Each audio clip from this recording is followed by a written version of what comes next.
Welcome to another edition of Men Matter. And this evening, our distinguished guest is Peter Starr. Peter is a documentary filmmaker who, up until he was diagnosed with prostate cancer some 7 years ago, made over 50 films on various aspects of motorsport. His films have won 14 international awards and have been shown on television both in the USA and England. When he was diagnosed with prostate cancer at age 61, Peter took a look at what was being offered to him by his urologist and decided that this was not how he would like to be treated. So he set out on a journey of discovery that led to the making of his latest film, Surviving Prostate Cancer Without Surgery, Drugs, or Radiation. Peter has also founded a 501c3 charity called Healing Arts Education Foundation, which will form the platform from which he plans to help other men who have been similarly diagnosed. In making this new documentary, Peter has traveled to 8 countries on 3 continents, interviewed 43 MDs, 12 NDs, that's naturopath, doctor, and several other practitioners who have also succeeded treating prostate cancer patients without resorting to the more conventional treatments of surgery, drugs, or radiation. How'd I do, Peter? Does that sound pretty complete? That sounds pretty complete. Excellent. Well, welcome to the show. It's been a while getting set up here, and I'm glad we're getting together now. You and I spoke quite a bit about this and had many hours of conversation. What I found most intriguing was how you started into the cancer journey, if you will, and then found yourself at that tipping point where you said, I can no longer go down this road. Can you walk us through getting into the system, the diagnosis, and then maybe how you got to that point where you said, this can't be the way for me? Actually a multifaceted thing, because one of the things that happened to me and generally happens to most men is when the urologist, who is generally the doctor that diagnoses you, depending on how he tells you, will really affect the way that you either accept what he says or reject what he says. And mine was exactly what I found other people to go through, is the fear that the doctor puts you into to try to control your decision-making process and thereby encourage you to have his mode of, quote, healing, i.e. a surgery, which is what urologists do, I found to be just too much for me. And even though I had the fear of death put into me by this very same doctor, as Providence would have it perhaps, the day that I was diagnosed with cancer was the day that I ran out of medical insurance. And that experience alone said to me, I'm in deep trouble here. And so I said to the doctor, well, what's this going to cost me, since I now no longer have insurance and this is going to come out of my pocket or some other source of funding? And he says, I don't know. I don't deal with that. Go talk to the nurse, in a very sort of offhanded way, which was typical of his attitude. And then I went to talk to the nurse and she said, well, it's going to be $43,000. Well, that was more than I had and more than I could even think of spending. So I said to her, well, if I'd have had insurance like I had last week before it expired, and that's a whole other story on its own, by the way, how much would Blue Cross have paid? And she said, probably about $23,000. So I said to her, well, I'll pay you $23,000 and let's do it. And I would have had the surgery if she'd have said yes. But she didn't. She said, I can't do that. And I said, well, why not? She said, well, Blue Cross negotiated that fee and negotiated down from the regular fee. And I said, well, I'll negotiate it down. I'm negotiating with you right now. She said, well, I can't do that. Bottom line was, she wouldn't take my $23,000, but she would take Blue Cross's $23,000 for the surgery. And I look at that as being a blessing now, 7 years down the road. At the time, it was part of my whole being of being freaked out by this whole thing. And so that was the biggest turn point, because I basically said after that, there has to be a better way.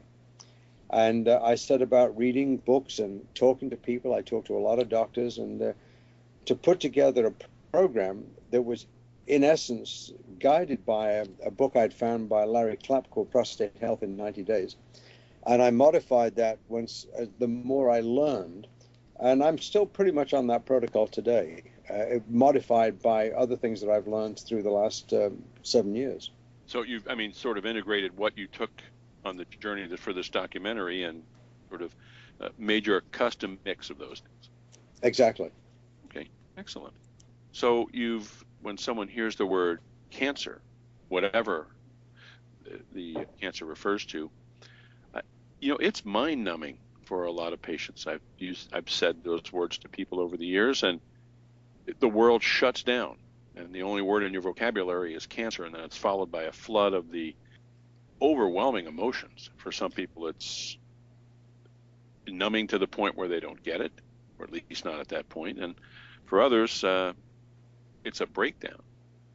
When you heard that, was that sort of as you described, sort of a moment of, what do people call that, a moment of clarity? No, actually, it was a moment of sheer panic. There was no clarity really about it. And the way that it happened was I'd had a biopsy, which I would never have again and which I would never encourage any man to have. But I'd had the biopsy, and the very next day, the urologist called me up and he said, in the space of about 7 or 8 seconds, said, yep, you got cancer. I want you to read this book by Patrick Walsh and then come in and see me. And then he hung up on me. And I can't even begin to tell you the words that came out of my mouth at that point, because it just isn't polite English. But I literally went to bed and stayed in bed for 24 hours. My stomach was in pain. I was throbbing because what he'd said to me was cancer. And all I knew about cancer was death. And what I felt was not only was I going to die, but I was going to die soon. Such was the panic of, you better have surgery, and which of course is what urologists do. They don't tell you, which I now recommend that doctors look at this in a different way if they so choose, by saying things like, such as, we saw the biopsy and you've got a tumor in there, and we really need to sit down and talk about this. We need to review what that's about. And I'm telling you, the difference between the word tumor and the word cancer is night and day to a person that's been diagnosed. And I think at that point, I would have gladly sat down with him and gone any direction he wanted to go. But he didn't, and I didn't. And the rest is pretty much written up in the documentary of the journey that I took. Well, that's an interesting sort of occurrence, because it seems all too often that people find themselves in a position of getting the information in a manner that just wasn't good for them. And not to say it's always the occurrence with docs, because I'm a doc, but often it's not sort of put in the picture how this may impact. And its presentation, as you said, is very important to people, because that's the gateway to attitude, which I think for many, many patients, and many cancer patients, and I'm sure will confirm it, the attitude really does help, especially if you're in tune with the doctor or the treatment team or the procedure team, etc. So you heard this, and you heard the word surgery. Was anything else discussed? Cryotherapy, no. Seeding, radiation, no, etc.? Nothing. And in fact, the other thing that helped in my decision not to go down the conventional road was I was sent for a second opinion. And the person that I was sent to the second opinion for was another urologist. And what I got was not a second opinion, but a repeat of the first opinion.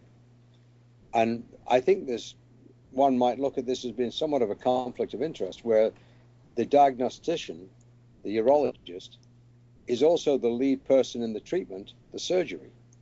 And they don't really recommend, at least mine didn't, that you go to see an oncologist or a radiologist, or that you talk to a nutritionist, or that you look at what's going on in your life and so on and so forth. They don't look at lifestyle or diet. They have it's like a one-trick pony. That's all that they do. And I found that to be very disturbing. And it was after the, quote, second opinion, which was no different than the first opinion, that I really said, I've got to look into this myself. This isn't going to come to me simply. I've got to get out there and figure this one out. Now, were you diagnosed in the U.S. or the U.K. or which? In Los Angeles, right here in L.A. Well, I think it's fairly, at least it seems to me in the medical world, it's fairly well known or fairly accepted as how things go. I think if you'd gotten a second opinion from, say, a radiation oncologist, that would lend you more towards radiation. Surgeons tend more towards surgery. Other venues where people may, cancer centers tend to sometimes advertise as having the multi-team approach, and many of those run you through certain aspects that you just described: diet, exercise, alternative therapy, supplements, things like that. So not defending or accepting what happened, I think it may have been, like so many people, an occurrence that you found yourself in, and unfortunately it wasn't as well-rounded as perhaps could have been done, but it resulted in this turn for you. Well, just before we go any further, I want to say I'm not totally against conventional doctors, MDs, or whatever. What I am against is the lack of complete information that's passed on to the patient when the patient gets diagnosed. And obviously, there's a lot of MDs in my documentary, and they have a totally different perspective in the way they treat their patients than the experience that I had. And there's other experiences I had as well that are not terribly good. But I don't want this to be sort of the Peter Starr's down on doctors, because it's not true. And even in my documentary, what I basically say is, look, what decision you make about your treatment is you. You have to make that decision. And you should make it with all the information you can get your hands on, and not be influenced by really anybody, because you're the one that's going to live through it one way or the other. Exactly. And I wasn't meaning to say that you were doing that. More of, for listeners, that it's there's a lot of information out there, and that's kind of the topic tonight. There's a lot of stuff that people tend perhaps either not to be aware of. What would be the next step that you made that was the journey starter? Where'd you go from there? Well, I don't know whether you sort of believe in sort of spiritual intervention, and I'm very careful when I put this way. But let me say yes first. Okay, yeah. But what happened to me was I took the urologist up on his suggestion. I went to several bookstores looking for this particular book by Patrick Walsh, which I couldn't find.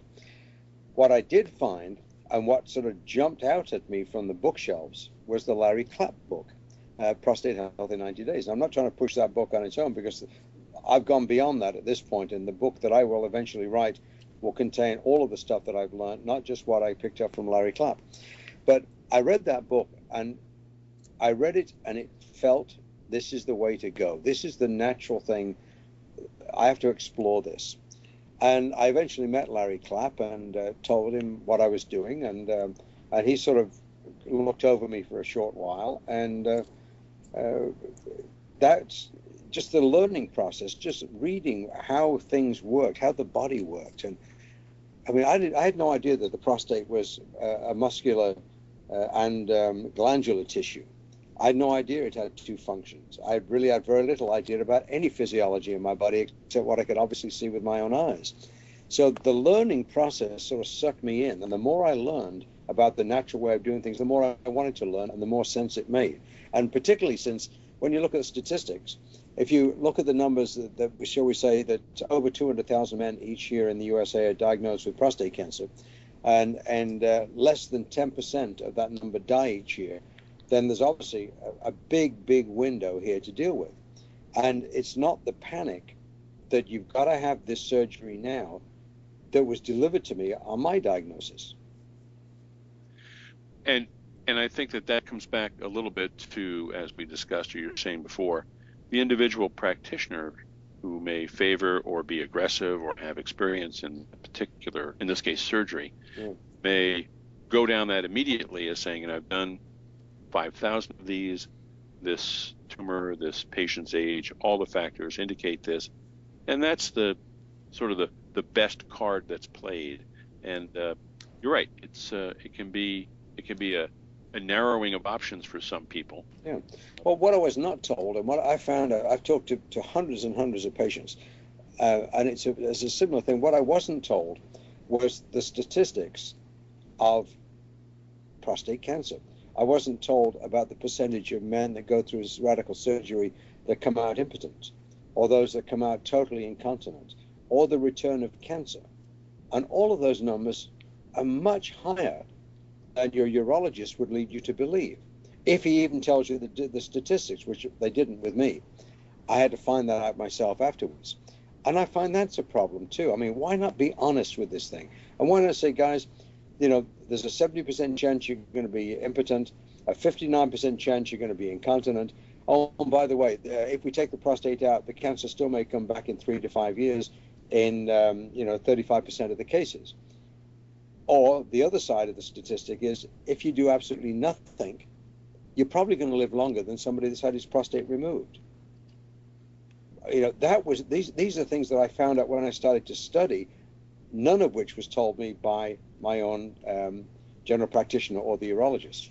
And that it may have been a singular event, because I know that happens with some frequency, but at least in my experience, most folks have, or at least given the opportunity for, presented with other means, other avenues, and at least recently, I think, particularly on television, et cetera, you'll see more options offered. So people aren't left, as you say, as you found yourself, a little bit. Well, remember, this was 7 years ago. Right. And yes, things have changed a lot in 7 years. In fact, I've since run into some MDs some years later. Now I give talks to prostate cancer support groups. And, I've toned down my rhetoric quite a lot because things have changed. But people still aren't getting the whole picture. And that's what I'm hoping that I can do, A, with my documentary, and B, with the various talks that I give. I think the subliminal message here, and I think it's one that's very important, it's addressed and it's come up and has waxed and waned, and now is in a bit of a heyday, I think, and rightfully so. Communication is everything. It's the key to both success and well-being, and I think you've addressed it in a manner that highlights what shouldn't be done at an initial meeting or an initial diagnosis. Certainly not delivering such serious news. Well, it's almost like as a patient, you need to be seduced. It's like when you meet a woman, if you're not on your best behavior and saying the right things, you're not going to get very far. And I think it's the same with somebody that's being diagnosed with a chronic illness like cancer. It's almost like they have to be seduced in the way that you approach them. I don't know if I choose the same word, right. But I think that the manner of presenting the evidence to someone who is in an emotional and fearful state, you're right about one thing, certainly, timing. Absent very few cases, timing is on your side in the sense of, we can go talk to these people, I'll refer you to these folks, we'll try to get you some information on this. And I think more and more people are finding that the folks that they consult, specialists, general practitioners, there's a lot of move now, I think, and I've found it to be true, that people try to identify the patient's coping or management or personal style, as you would call it, because that has a lot to do with how information is presented and what perhaps even order it should be presented in. But you're right in that regard. The one size fits all for you was a terrible misfit. That being said, how did you start going down the road to the documentary? What was the thing that you said, I'm going to sit down and plan this, or did you speak to someone who said, hey Pete, do a documentary? How did you use your filmmaking to channel this energy? Well, it came up a couple of times during my own research, and it took me pretty much 3.5 years, 4 years for me to get to a position where I felt comfortable with the knowledge that I had and felt comfortable with the success that I'd had in, quote, controlling, managing, curing my own disease. And a couple of people that knew me from my filmmaking said, you ought to make a film about this.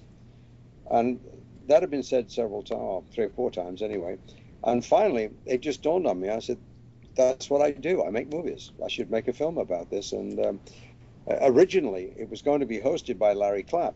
And I set out to to do these interviews. Well, what happened initially was I had actually gone to Australia to have some treatment called photodynamic therapy, which was recommended to me. And I thought, well, I'll go there and do this, and I'll film it. And I filmed the entire experience. And as it turned out, the photodynamic therapy did not have the desired effect on me or on my cancer, and so I couldn't call that a success.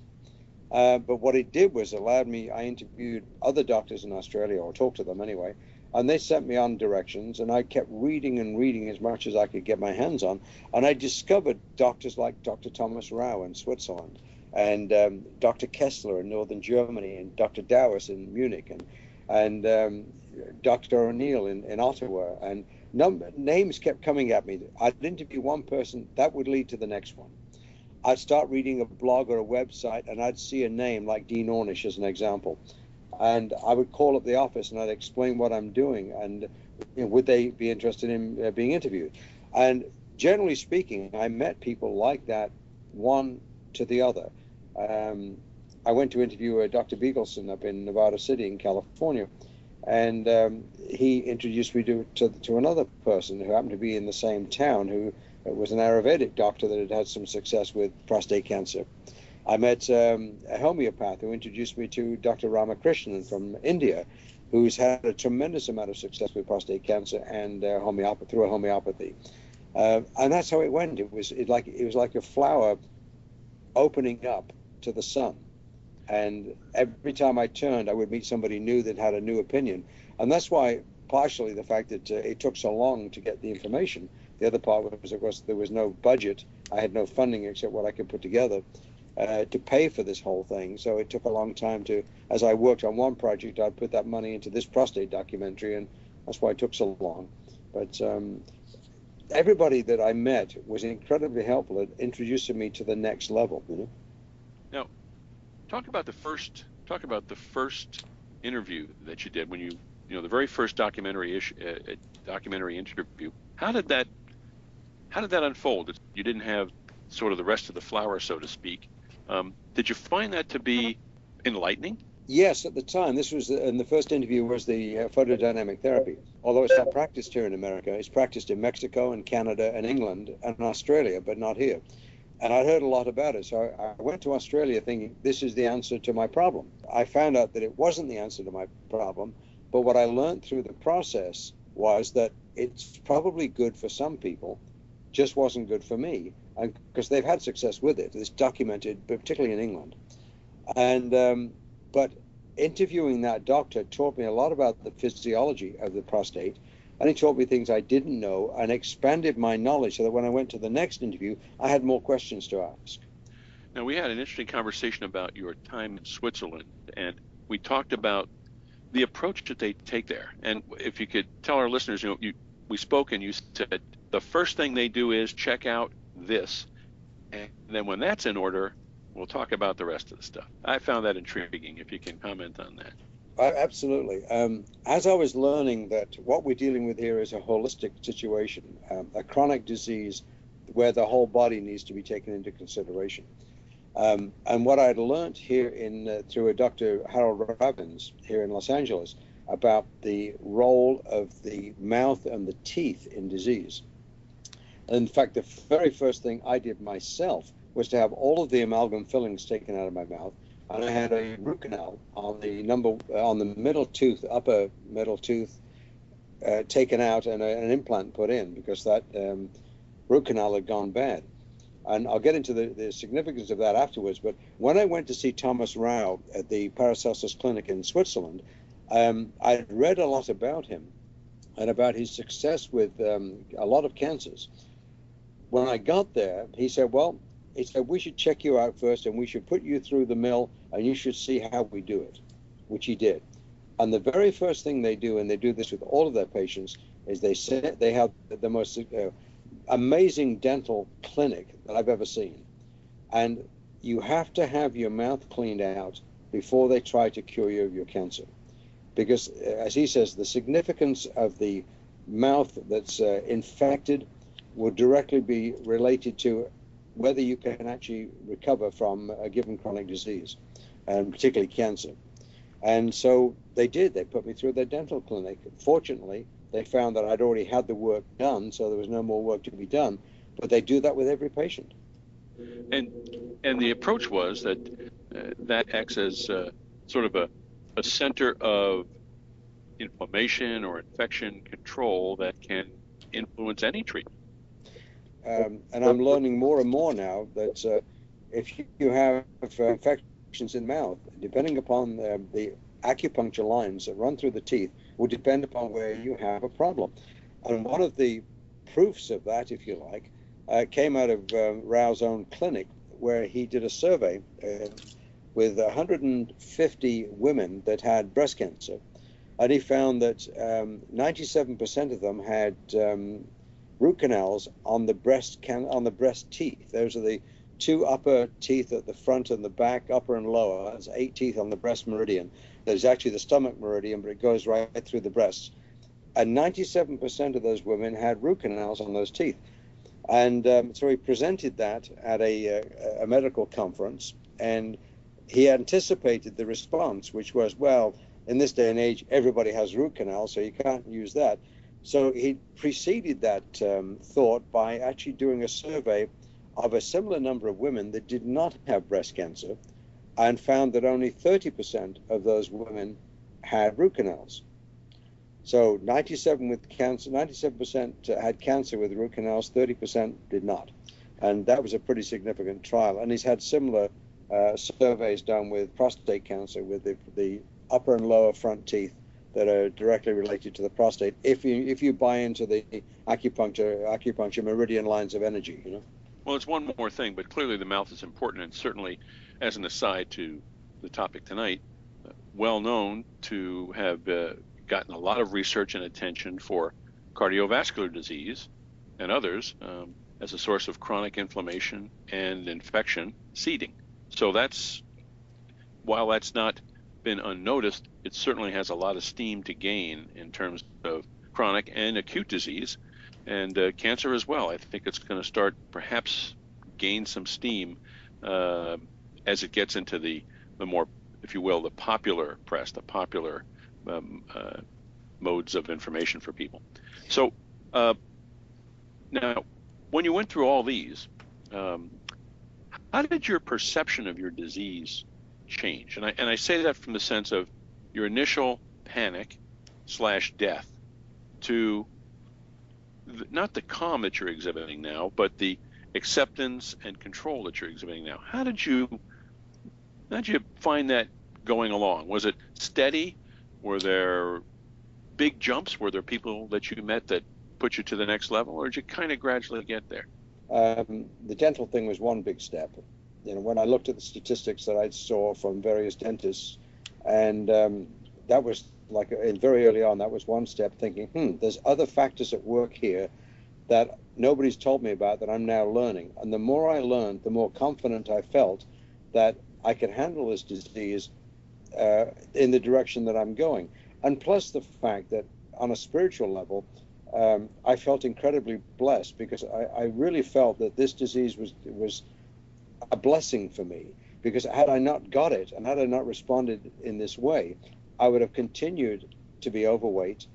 I would have continued to have the poor diet that I had, the poor dental hygiene, and all the other things that a lot of middle-aged men have.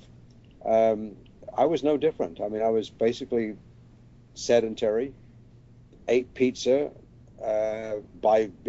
regularly, drank considerably. And because I think men have this, and perhaps women too, is as long as nothing goes wrong, you will continue that lifestyle. Because when you look at the statistics of 1 in 6 men will have prostate cancer, you assume that you're going to be one of the other 5. And in fact, you're probably not. Maybe you are going to be that one, or you're going to get some other cancer that's relating to your lifestyle. And as Dr. Gabriel Cousens said in my interview, he says, you don't catch cancer, you earn it through your lifestyle, or your culture of life is the way he put it. And that certainly is, and I've seen that in my practice and others too. I call that my engine light theory of disease. Most people are driving around in their body, and as long as things are good, they don't care about it. And all of a sudden the oil light comes on, they think, oh. But then too often they get comfortable with the oil light. Pretty soon the engine seizes, and then when you get to the mechanic, you go, it's going to cost how much? Or what do you mean I got to bad this or bad that? So there's really no surprises out there, but you hit on a big point that how we treat one part of the body impacts the whole, and the whole can have mind-body interactions. You get better across the board if you just make a few changes. And how much impact, I mean, the research folks are big on that, for little changes making big things. But certainly in the all, it contributes more than I think people appreciate.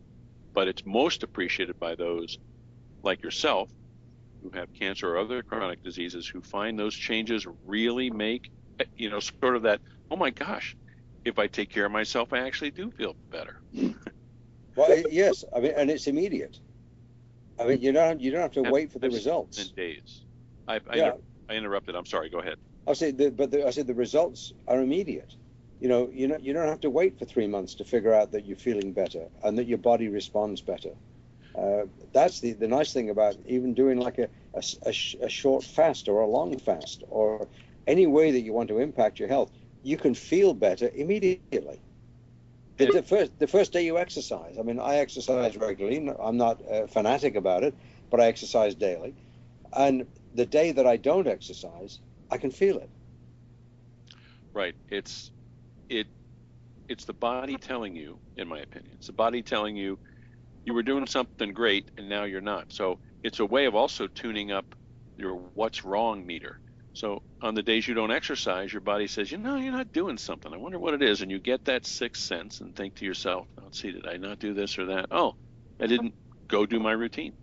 And that mode of retraining both your mental state / philosophy on how you take care of yourself and the feedback you get from your body, that's, I think, a lot of people, when they discover that, it's a big aha moment, especially for those of us in middle age who are saying, oh, I get it.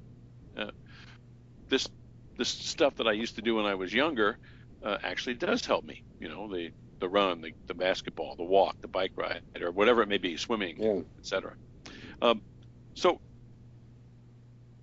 when you got all this together, it's a lot. I mean, the numbers of people that 43 docs arrested. I mean, there's dozens and dozens of people. How did you put this all together? Because quite frankly, I find it a bit overwhelming that you got so much information and managed to boil it down to a film that hopefully you didn't leave anything out of. I'm sure you agonized over what to put in. That's all. I left quite a bit out actually, but because my basic philosophy, and I put the documentary together this way, is that there are really 4 areas that need to be approached when you're looking at controlling or curing or reversing prostate cancer. And the first one is to find out what your body is deficient in. And, I did a lot of blood tests to figure that out and made those corrections. The second thing is the hormonal balance. As you know, most men with prostate cancer are estrogen dominant and testosterone deficient. And that's an equation that we don't need to have. Men with healthy testosterone do not get prostate disease. And men with low estrogens don't get prostate disease. So that's an element we need to look at. The third thing was toxicity. What toxins are you carrying in your body? And what we found was that there are 3, particularly for prostate. One is mercury, cadmium, nickel, and some lead presence. Getting rid of that, detoxifying the body as best you can, whether it's through diet or more radical means. And the fourth thing, which I'm beginning to understand now, maybe the most important of all of these, is what I've loosely called emotional trauma. And I've just seen example after example of this, where the emotional trauma can trigger disease, and unless we deal with unresolved emotional issues, we can continue to have the disease, even though we may be doing the other things correctly. So I think you have to look at all 4 of those. And as I say, I'm beginning to think now, after all this time, that the emotional side, the mental side, the stress side, if you want to call it that, is equally important, and in some cases more important. Wait, let's stop there for a minute, because that's a good point. Of the folks that you interviewed, what was their descriptor of what constitutes emotional trauma? Certainly stress, cumulative, acute, etc. Can you talk about that for a minute? How that was refined into when you say emotional trauma, that brings up a lot for other people, but it may have more facets to it. Well, there's long-term stress, emotional trauma, and then the short-term. And most people, I think, if they have a short emotional incident where cortisol levels, shoot up, they can come back down, equally quickly, and we live through that, and we do fine with that. What we don't seem to do fine with is where the emotional trauma and stress continues, so that we have a raise in cortisol levels over a long period of time. And those seem to be the issues that are the ones that cause or further excite, chronic disease such as cancer. The way this was pointed out to me, actually, there's several people in the documentary that talk about this much more eloquently than I can, because they're the educated ones. Dawson Church, for one, Bruce Lipton, for another, Julian Kenyon in the UK, who's an MD that has a clinic called Dove Clinic, where they practice a lot of this with great success. These people have really got a handle on it, and they've found over a period of time that when they ignore the emotional side of the disease, they generally don't have the same success rate with the patient as when they do tackle it and resolve it. How do they tackle it and resolve it? Well, there's three kind of things that came out in the documentary, and there are more, but there's a process called Psyche, which addresses the subconscious and changes your subconscious belief system. That was developed by a gentleman called Rob Williams, and he and Bruce Lipton have done a great deal of work together on this end. That helps you change your entire belief system. The one thing that I learned about the subconscious is the fact that we operate most of our lives from the subconscious level, and our body works totally on the subconscious level. We don't tell our heart when to beat or when to breathe or and other things like that. The body's got that in handled. And the other thing I found out is that if you tell a person they've got 6 months to live, that registers in the subconscious, and if nothing else is done, the body starts to make that a reality. And I've seen this. I saw it with a very close friend of mine, and this is where it came home really hard for me, because a very dear friend of mine that I've known for over 40 years was told by his doctor that he had thyroid cancer and he had 6 months to live. And he had surgery and he started to get well. And then they said, well, you better have chemotherapy. So he had chemotherapy, and he almost died from the first dose of chemotherapy. And he recovered from that. And they said, well, we're going to give you another round of chemotherapy now. And they gave him a second round of chemotherapy, and he died almost 6 months to the day.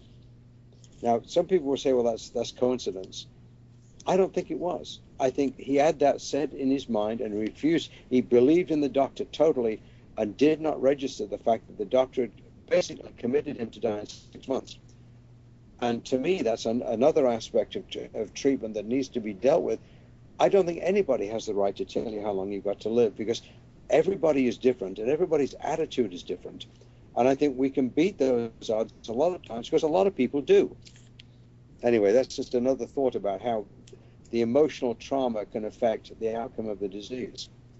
An important point, and certainly you're raising, and I'm sure they did, long-term stress. What I sometimes tell my patients is vigilance stress. You're on a never-ending pressure cooker, right? And cortisol levels, which are the long-term stress response, that's a biological melting pot of disaster. Steroid, of course, and all the attendant things that we hear bad about. Misuse of steroids, particularly those athletes and others. Yeah, it's a terrible, who knows where the seam is going to break on you, so to speak, pressure cooker for many. Now, as you went through the interviews, it seems like it's a small world of the folks who have these complementary approaches. Is there a group of those folks who, as you say, one knows two, and they all seem to. Did you find that there's more of a network of those ideas than you thought? Yes, very much so. There are still people that work, should we say, a little bit under the radar, because, as you well know, doctors are not allowed to treat patients any way they wish. There are terms of treatment, if you like, that the doctor has to prescribe to. And one good example of that is you probably know the AMA is no longer insisting that doctors do a PSA test for all men over 50. And but as one of the doctors told me, he said, if I don't do a PSA test on that person, and he later on gets prostate cancer and is perhaps unfortunate enough to have a more aggressive form of the disease, then he can come back and sue me. And he said, and I'd probably lose. So what we've got here is almost a dichotomy in terms of what the authorities of medicine tell you must do versus what we've learned in the last perhaps 10, 15 years. The authorities are sort of way behind in allowing doctors to treat patients the way that they think best. There's a lot of defensiveness that goes on. Certainly the defensive aspects of medicine are well documented. The CYA aspects are always there. You're always saying, well, in my experience, this is a very low reasonable thing to do. But you're right. Down the road, there's always someone who looks back and seeks to find that reason that it was not discovered or not given a certain course of action. And, it has established, I think, what may have, at least in part, contributed to your initial meeting, and that is sort of the aggressive, go for it. It can sometimes, for many health practitioners, be a means of self-preservation. I'm going to do something, be aggressive, do this, because the watchful waiting also has an unknown component. Sometimes watchful waiting turns out to have not been the right choice, but you don't know until you've spent a lot of time waiting. And patients, of course, want, because of the panic and as you say, the emotional issues, it really does become not so much an antagonism, but an overarching, I want to help, I'll do this. You never know where it's going to go. It's sort of a free fall. And I think you addressed very nicely that there are complementary ways to address it, and it also diffuses that intensity over a wide range such that patients who are in control also accept that sometimes there's no controlling it. Well, you've touched upon a couple of things there, and one of the things I think is important, that men accept responsibility for the disease and understand that, as Gabriel Cousin says, I didn't catch this disease, I owned it. And if you take responsibility for it, you can also then take the responsibility for the reverse of it. And I think that's an important aspect that I like to tell men, don't put this onto somebody else. Don't put this onto your doctor and give him the responsibility for curing you, because he can't. He can only give you certain treatments that may or may not work. The other thing I say is that watchful waiting is for idiots. Anybody that is watchful waiting for anything, I think, deserves everything they get. You need to be aggressive about what you're going to do, aggressive about your lifestyle change, aggressive about the diet, the food you eat, the way you think. This isn't watchful waiting. This is being very proactive. And I try to teach men that be proactive. Well, don't sit on your backside and then 5 years down the road wonder why things didn't go the way you thought they were going to go. Yeah, and I think that, and I tell this to my patients, watchful waiting isn't sitting back hoping. And I think the term is an unfortunate choice of words, perhaps maybe better explained. But watchful waiting can also entail the non-surgical, non-hormonal, the non-interventional things, but you've got, as you described, a world of other things to do. So while it's termed watchful waiting, better it should be other pathways. I'm going to take this time and do these other things, which certainly may turn the tide. And if they don't, the waiting and those items weren't successful for me. Now I'm back to where I initially may have had a recommendation or was one of the things to come up. So watchful waiting doesn't mean sitting on your keister hoping that things are going to get better, because it didn't. You've already got it. It's too late. There's a diagnosis on the table. Right. Doing non-intervention doesn't mean that you sit home. It just means that you're exploring other avenues. And I think the term is an unfortunate one. Well, it's like the unfortunate term of telling a man he has cancer when you could tell him he has a tumor, and we really should sit down and think about this a little, you know. Well, eventually, I It's can tell you, eventually you got to cross that bridge, yeah. because the next question is, well, is it malignant? You go, well, yeah, let's find out. So sooner or later, however it may have been approached, you do have to sometimes use that word. You know, as people say, the C word. I think there's even a television show now called The Big C. I think someone told me. So now you've done this documentary, and as we talked, there's a lot. All those individual components could each be their own documentary. I hasten to say that some people probably listening to the show have never heard of Ayurvedic medicine or Ayurvedic treatments. There's a lot of room in here for an expansion of this certainly wide-ranging problem for men. Are you planning another sort of not so much in depth, but a little closer look at any or more of these that you found the most valuable for you? One of the things I've done with this documentary, it's a 3 DVD disc set. And the first DVD is an hour and 45 minutes of the documentary itself. And that has been reviewed now by 10 or 11 of the doctors that are in the film, and it's been reviewed incredibly well. I'm quite excited by the way that they've actually received it. And but let's say, for instance, you like what Dr. Cannell has to say about vitamin D3, and you might say, well, I wonder what else he has to say. Well, now you can go to disc number 2 or 3 and alphabetically look up Dr. Cannell, and you've got probably 10 or 15 minutes more of what he has to say and think.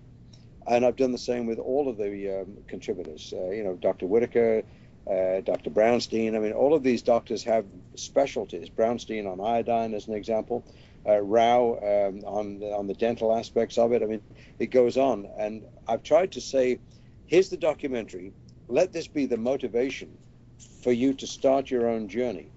And then here's 2 more DVDs with a little more in-depth, unedited interviews with those very same people with enough material, but we just couldn't put it in the documentary. So is there room for expansion? Yes, we've done it to some degree. And quite honestly, as the foundation gets on its feet, I think we will do more of those things and have more videos, and perhaps not make them available on DVD so much as make them available online. That's a lot of work, and certainly, while it may have been self-exploratory and self-helping, like so many of those journeys, it turns out to be incredibly wide-ranging in effect, probably more than you had ever imagined. You have no idea how much bigger a situation has become in my life than than when I started the production. It's, as I say, it's been a blessing. It truly has, and it's changed my life. And I hope to be able to pass that on to other people, because I think if we did, we'd take a look at not so much medicine in a different light, although you certainly will, but you'll take a look at the responsibility that you have for any disease that you have, and look at that disease in a different light and saying, okay, what did I do that may have assisted this disease to come into my body, and what can I do to get rid of it, as opposed to putting that responsibility on the doctor or the drug companies. Right. And I think that that's more coming to the fore. Blaming someone else is a human universality, I think. And it's difficult, I think, sometimes, particularly in the face of disease, to say, geez, I may have gotten myself here. I should probably look where I came from and what I did first. Not for all things, but I think for many, very much. While we have some time, website address, let's make sure that people have that's out there. You want to give those numbers and URLs, etc.? Yes. Well, the one website we have right now is healingartsmedia.net. And on that website, there's a lot of information about the doctors that I've interviewed and the journey that I took, together with a 3-minute trailer to the documentary. We're currently preparing a website called survivingprostatecancer.com, and I think we have .org as well on that. And that site is where people will be able to go to buy the DVD. We're building that site currently. It's probably 4 to 6 weeks from this date until it's up and running. But that's the one we're preparing specifically to deal with the documentary. But it's and then, still available, right? You can still get it at Healing Arts. That's correct. Okay. Go ahead. I interrupted. I just want to make sure that seemed like a confusing. Oh, well, no, it's just that we've set the surviving prostate cancer one for it because I would like to do one now on breast cancer, because the people that I met that deal with prostate cancer also introduced me to people that specialize in similar ways of treatment for breast cancer. Peter, thank you so much. This has been enlightening, and I'm sure the audience, as I did, found it educational. And any closing comments other than mine, which would be, wow, this was great. I'm now approaching 69, and I'm looking for the next 20 years of having probably some of the healthiest years of my life. And I hope to be of great assistance now to other men that perhaps haven't had the impetus that I had to take this particular road. Thank you so much, and all the best for success, which I think at this point is a given. And keep us up to date. You and I will be in touch, but certainly want to have you back on at points along your breast cancer efforts, and keep up with the prostate as well. Maybe in several months or whatever time period, have you back on for even just a quick update. Would that be okay? That'd be wonderful. In fact, you're now my doctor of osteopathy of record. I appreciate that. Peter, thank you so much. And on behalf of Men Matter and all the listeners, best of luck, Godspeed, and we will talk again. Thank you, Kevin. Bye-bye now. Good night. And that's another edition of Men Matter with Peter Starr on a wonderful evening. This has been one of the best we've had. Tune in again for our next topics. And to all, good night.